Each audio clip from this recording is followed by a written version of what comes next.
Hi, I wanted to let you know about a keynote I can offer you. I call it Listen Up. What is the single most neglected skill we all have? It's listening. You sit in class and you've only got it half turned on. Your parents start talking to you, start turning off the listening. How many of you are listening right now like it's high school? You've got just enough listening turned on in case I mention your name. We spend our lives half listening, looking like we're listening, listening to hear what we want to hear. If you're an active listener and you're fully engaged when you listen, you know what to do. I'm a highly trained listener. I worked for years as a musician, and musicians use their ears like carpenters use their hands. And these days, I'm a radio broadcaster. The main skill of talk radio is not talking, it's listening. When I listen, I know what to say.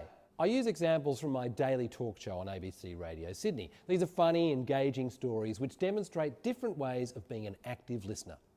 This is from a segment that I do often where people talk about the weird stuff that their partner does. This is Sarah. She's talking about her husband who's become so obsessed with raising a baby possum that she says he's become nocturnal. Hello, Sarah.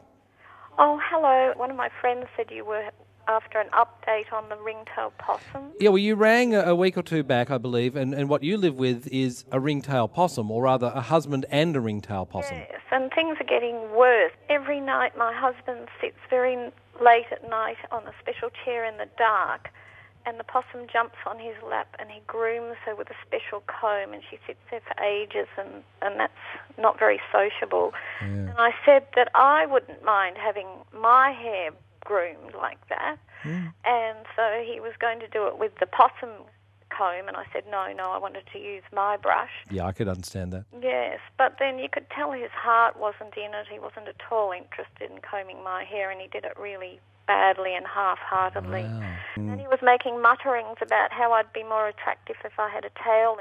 Two things you'll notice here. Because I'm really listening, I know immediately that my job here is just to shut up. She's going to tell it all. But secondly, even though it's hilarious, it's kind of sad. Her husband's ignoring her. If I'm not really listening, I'm going to miss that tone and get this completely wrong. So if you're really listening to customers and clients, then you'll know exactly what they want. I mean, think about it from the other way around. How do you feel when you haven't been heard? We all hate that. Listen Up highlights a neglected skill and offers simple approaches to improve anyone's listening. It's very funny and warm and engaging. It's a great way to start the day, puts everyone in a great mood, or it's a perfect one to offer when you need something a little light.